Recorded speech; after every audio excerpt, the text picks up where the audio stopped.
This is our first day of Dreamforce, and I think it's our first session on Einstein Bot, right, Maria? Yes. I hope we leave you with some good information. There are many more sessions on Einstein Bot, so I hope this will be a good start. Yeah. Looks like my mic's working now. All right, with that, welcome everyone. Hope everybody's having a great day so far. I would like to start by saying thank you to each and every one of you that made it out today. I know with Dreamforce just starting, there's a lot of excitement, a lot of great things happening, a lot of amazing sessions. I'm glad you came to this one. We'll make sure it's worth your while. If you're here to learn how to build a beautiful, intelligent Einstein bot, then you're in the right place. Today, we'll share best practices that we learned while developing the Blaze bot on help.salesforce.com. But before we get started, let's take a second to review our safe harbor agreement. Please do not make any purchases or investments based on the content of today's talk. But with that out of the way, meet your trail guides. I'm Nick Bisht, a developer on help.salesforce.com. I'm Shamala Lokre. I'm a lead developer on help.salesforce.com. And we got one more trail guide. Meet BlazeBot. Blaze is an intelligent chatbot on help.salesforce.com that helps our customers with login and authentication issues. Blaze often interacts with our customers through menus and dialogues. But there are also times when a user will need to input keyboard text. Blaze uses natural language processing, or NLP, to understand our customers throughout the process. Now, we use Einstein Bot for service, but Blaze can be also, or Einstein Bot can also be used for sales, such as with selling pizza, as we'll find out in a bit. But how does it all work? How does Einstein Bot work? And if you're new to Einstein Bots, then I know this slide can be a little bit daunting, but don't worry, we're gonna break it down. So on the right, you'll see the chatbot itself, the Einstein Bot, which is in a snap-ins window, which is hosted on a community or site. Now, what is a snap-in window and how does it appear on our community or site? Well, it starts with the live agent. So live agent delivers the messages to our site. Snap-ins takes the messages and upgrades the presentation layer. You can think of the live agent as the underlying vehicle and Snap-ins upgrading that vehicle to provide a beautiful exterior with many out-of-the-box configurations such as branding and pre-chat form. But where do the messages come from, right? So that all happens in the Einstein Bot Builder. In the Einstein Bot Builder, we construct our menus, our dialogues, our chats, and even our natural language processing and more, all in the Einstein Bot Builder. So, to sum it up, we construct our messages in the Bot Builder, which then get delivered through Live Agent and gets presented in a snap-ins window on our community and site. Now with that, let's talk about today's journey. So first, I'm going to demo and show you how easy it is to take your Einstein Bot and make it beautiful to your company's themes. Then, Shamla will take over and talk about Bot Builder and constructing messages. Then she'll talk about natural language processing. So with that, let's talk about setup and branding. But before we do, there is a quick note. When taking your Einstein Bot into consideration when deploying it on your site, you need to consider whether you want to use a snap-ins window or you want to use a live agent window. You won't need to use the snap-ins window and you can just use live agent. However, we recommend you use our snap-ins window because it's built on the Salesforce Lightning design system. With that, the branding is easily configurable, as I'll show you in a bit. There's also the ability to create the pre-chat form using Lightning component pages. You can also do a custom pre-chat form on the live agent window, but this is something you'll need to take into account when deploying your Einstein Bot, something that might be specific to your company. Now, with that out of the way, let's get to branding. So, Blaze has a side hustle, and Blaze sells pizza, and it's doing very well. But it's getting a lot of orders, and it would be really nice if we could just automate the orders that are coming in. So with that, we have our Blaze Bistro bot. So let me show you.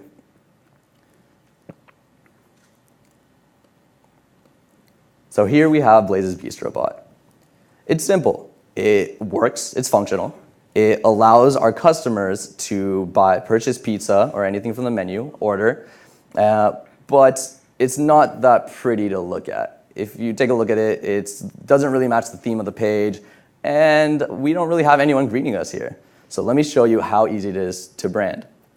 So first, you just go to your setup, and we'll go to snap-ins, if I can type. There we go.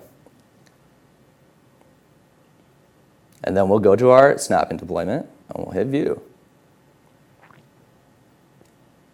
And then we'll go to Branding. Then we'll fill in the values for the color schemes that Blaze has provided us.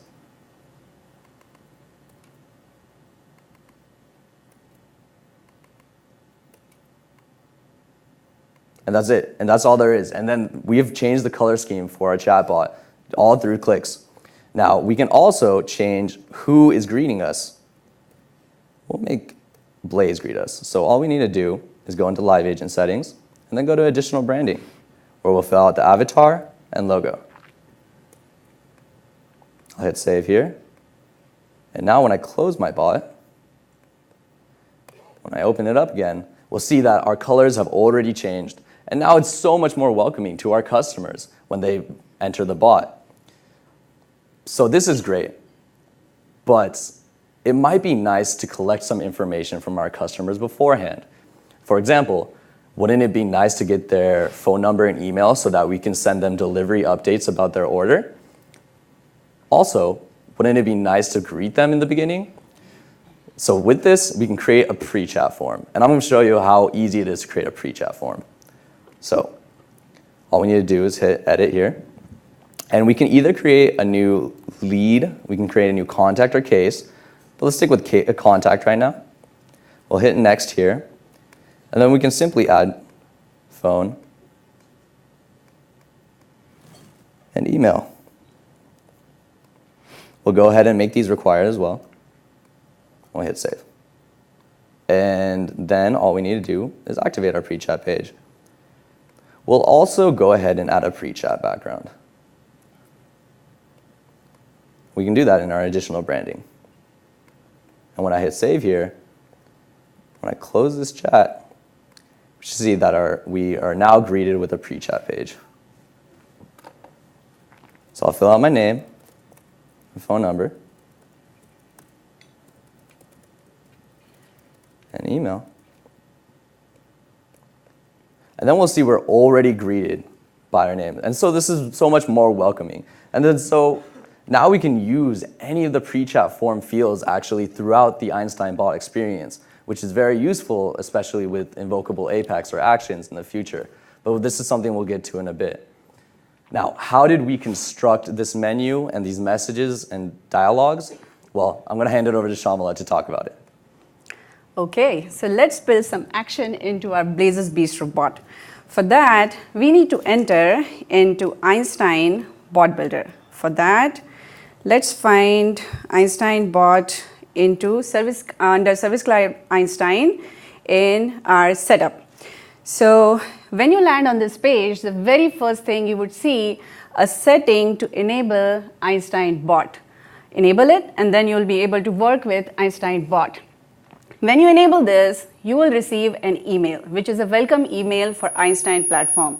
That email is going to have a link to add a certificate to Einstein platform. Make sure you follow the link, follow the instructions, because if you don't do that, you won't be able to use Einstein natural language processing with your bot. And when it's time to use that, you're going to get an error, which is not going to be very meaningful right now, at least till winter 19. So instead of wondering then, it's better to just get started with it right now. With that out of the way, let's get into our Blaze's Bistro bot and see how it is configured. Einstein Bot conversation is a group of dialogues like human conversation. We exchange information, we ask questions, and we store those answers to the questions and information in our memory. We process them. If you ask a question to your friend, or your friend asks a question to you, you are going to try everything to answer that question. You are going to fetch the answer from somewhere else. If you don't know already, you might ask a friend, a colleague, and relay it back to your friend. Sometimes you might even refer or transfer them to a friend. Einstein Bot simulates similar human conversation by bringing together some basic elements and builds a meaningful conversation. All this conversation is organized around dialogues. Dialogues are the building blocks of any Einstein conversation. So let's take a look at our pizza dialogue and see how it is organized. So our very first element in our pizza dialogue is a message. A message is used to give some information. In this case, we are confirming to the customer that we are ordering a pizza for it, that we understand the customer. The next element here is a question. This question has a placeholder to store the answer that customer responds with. This placeholder is called slot variable. So if you are familiar with a programming language, a slot variable is like just a variable, and it is defined by something called entity, which is like a data type. There are some out-of-the-box entities. Einstein Bot has number, text, boolean, date, time. If it is text, it has also regular expression that you can use to define the format of your answer. So for example, in this case, we are expecting the answer for pizza type, one of the three values, cheese, pepperoni, or veggie. And if customer answers something else, bot is going to respond with an error because it's trying to verify or validate customer's answer against that regular expression. That is all about slot variables. Our next element here is action. So action brings the power of Apex and flows to Einstein Bot. You can execute an Apex method or a flow in Winter 19 using action. How to build an Apex method so that it is available in Bot Builder, we are going to talk about it in our developer session tomorrow, so make sure you attend that if you want to go in detail. So when you select an Apex method here, it lists down all the input and output parameters to the Apex method. You can use a slot variable to pass an input to the Apex method, and then you can use slot variables to store answers or response that is coming from the Apex method. In this case, this Apex method is checking in the inventory whether a particular pizza type is available or not. If I show you how it does, so if I select pizza here, it's going to call this Apex method and it's going to check whether it's available or not. Now this inventory could be in a custom object in the same org, or it could be also calling a REST API. So you can do anything you can do with Apex method for the bot. Our next element is a rule. A rule has a logical condition and an action which you want to take if that condition is true. In this case, if the pizza is not available, what we want to do is we want to direct customer to a dialog which handles the unavailability of the pizza. So similarly, there are multiple different ways of taking an action. You can transfer to an agent. For example, if the pizza is not available and you don't want your customer to be frustrated, you can also transfer your customer to an agent. You can also store some information in pre-chat form, more about it in our developer session. You can call a dialog, which means it's instead of directing to a dialog, this conversation is going to come back to the same place once that dialog is finished. With that, let's move on to our next element. So if the customer asks for a different pizza which is available, bot continues with the order process, and at the end it has ways to end or transfer this conversation to a different dialogue.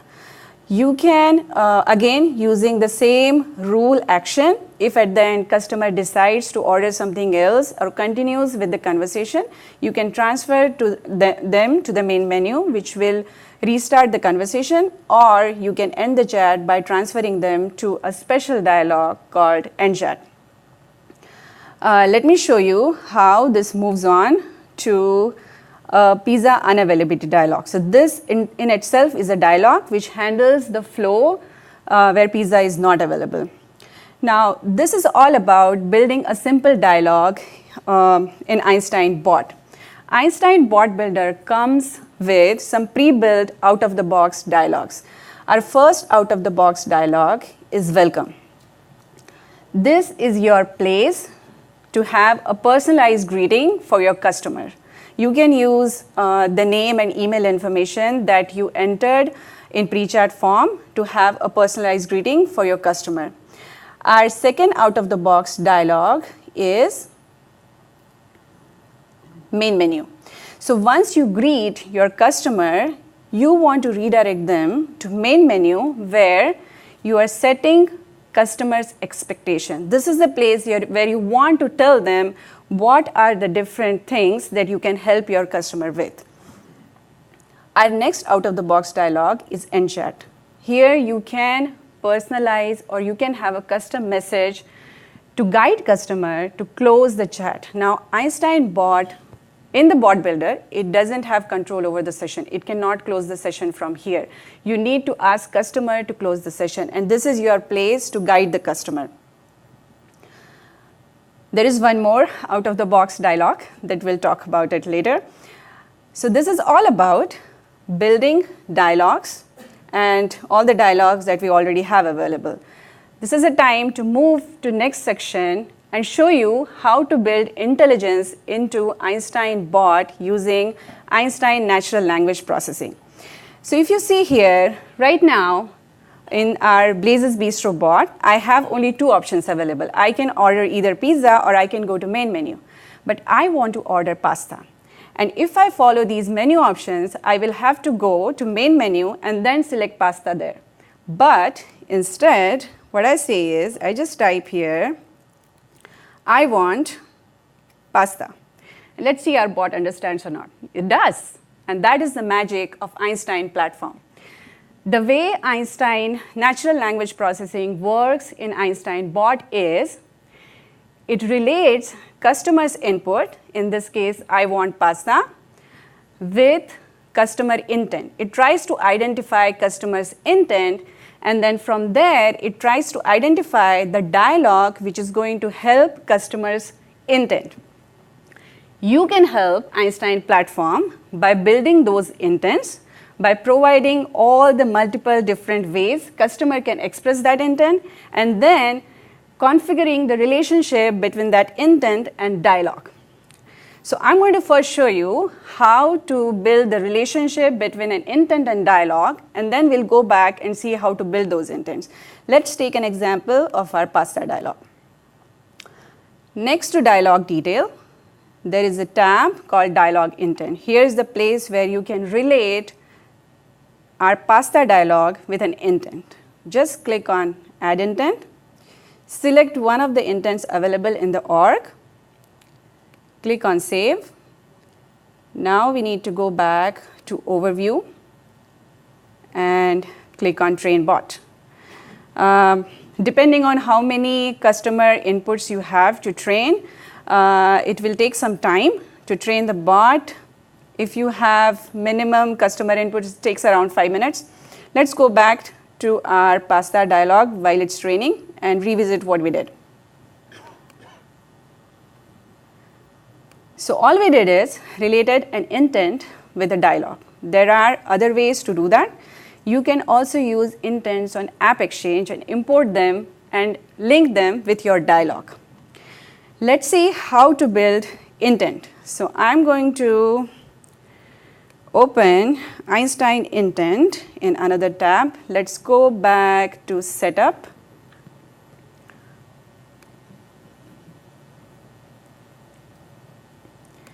And intent, look for Einstein intent sets under Service Cloud Einstein.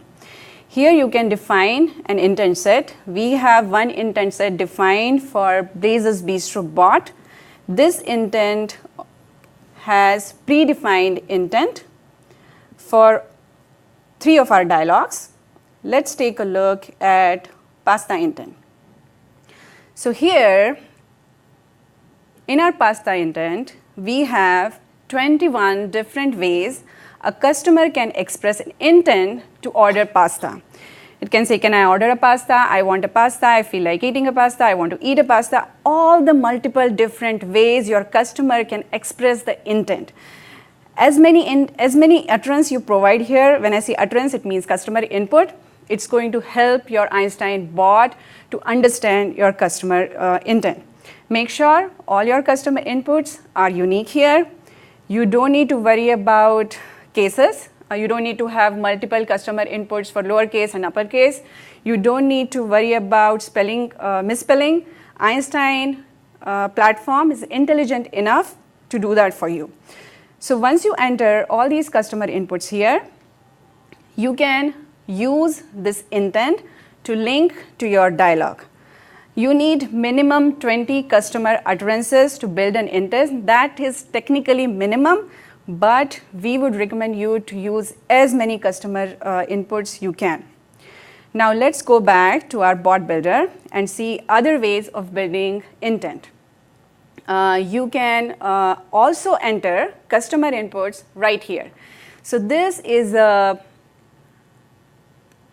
just one way to also build intent and also relate it to dialogue. So you can just add whatever intent customer utterances you added under intent set, you can also add it here. So for example, I can say I want to order pasta here, and this will be added to my existing intent that I already added here. And when I build the bot, when I train the bot, it's going to use all my utterances in this intent and also here.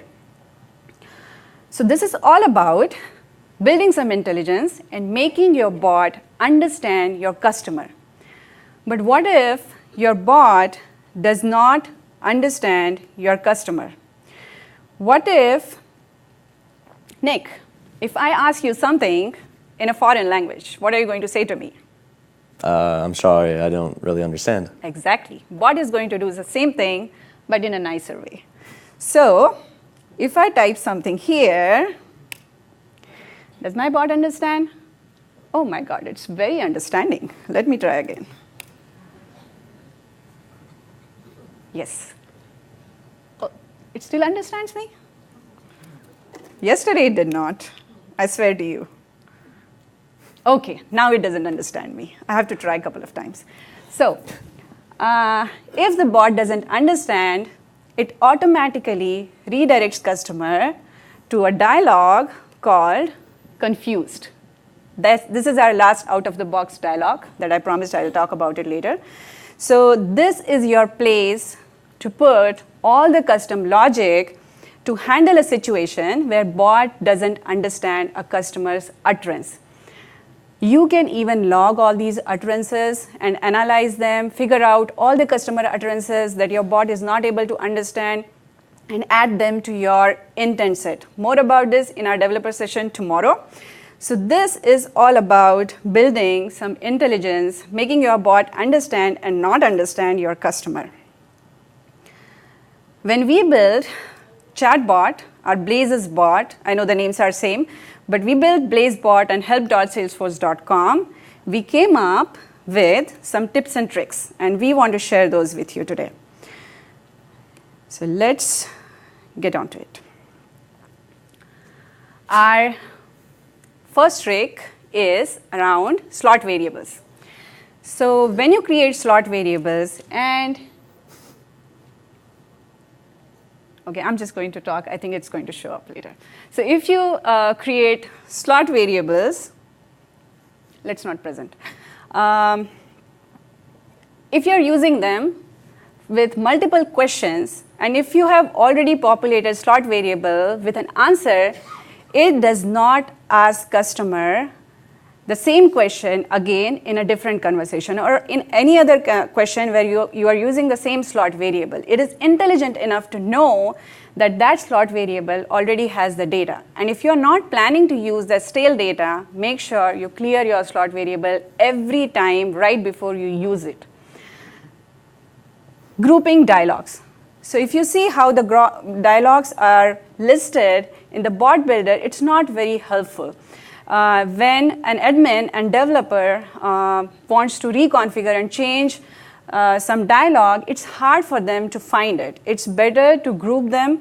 For example, in our case, we have grouped all pizza-related dialogues under pizza dialogue group.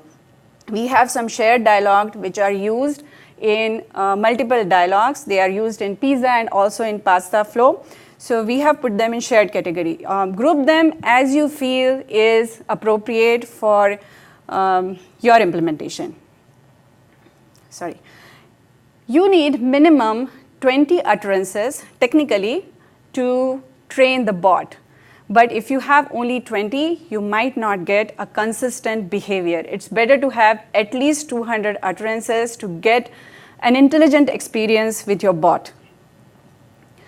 You can have intent for every dialogue, but that's not going to be very helpful because if your dialogues are very close to each other, for example, pizza and cheese pizza, chances are customer utterances or inputs for them are also very close to each other. So when you train the bot, it gets confused between those two intents and you might get inconsistent behavior.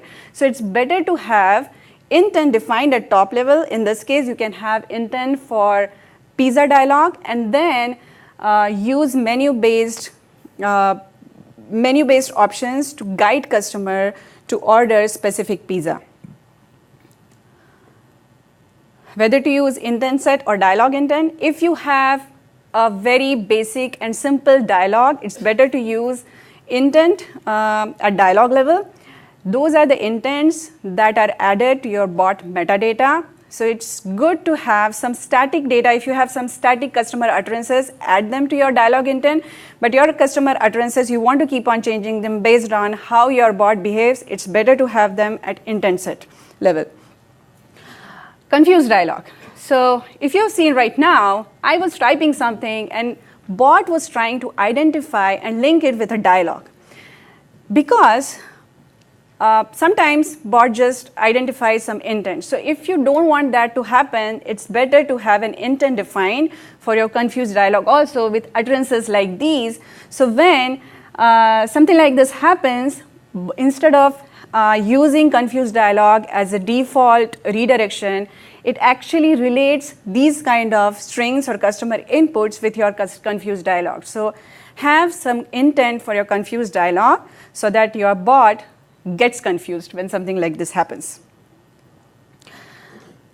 You don't have to have customer inputs for misspelling or you don't have to handle cases. Bot is intelligent enough for it. Make sure you have unique actual customer inputs there and leave everything else for the Einstein platform to handle. That is all about tips and tricks and best practices. I hope you can use this and build an Einstein bot for yourself. With that, back to Nick. Thank you, Shamla. So I want to thank all of you for coming out again. Today we talked about how easy it is to customize your Einstein bot to your company's themes. And then we talked about how easy it is to construct your messages and in the bot builder. And lastly, we talked a little bit about NLP. Now, I do want to say that this is pretty surface level information, and tomorrow we will be doing a deep dive into some of these topics and more, such as how to build some of the cooler features of the pre-chat form. We're going to be talking about Apex and logging, and we're going to be going deeper into natural language processing. Please join us tomorrow at 2 at the Hilton if you want to join. And then we also recommend, if you're looking for next steps on how to actually build the bot itself from the ground up, square zero, start with the beginner's guide and the cookbooks available there. The intermediate guide is very useful as well. And as always, you can reach out to me, myself, or Shamla. But with that, we'll stick around with Q&A. I hope you all will enjoy the rest of your Dreamforce and the rest of your day. Thank you. Thank you for attending our session.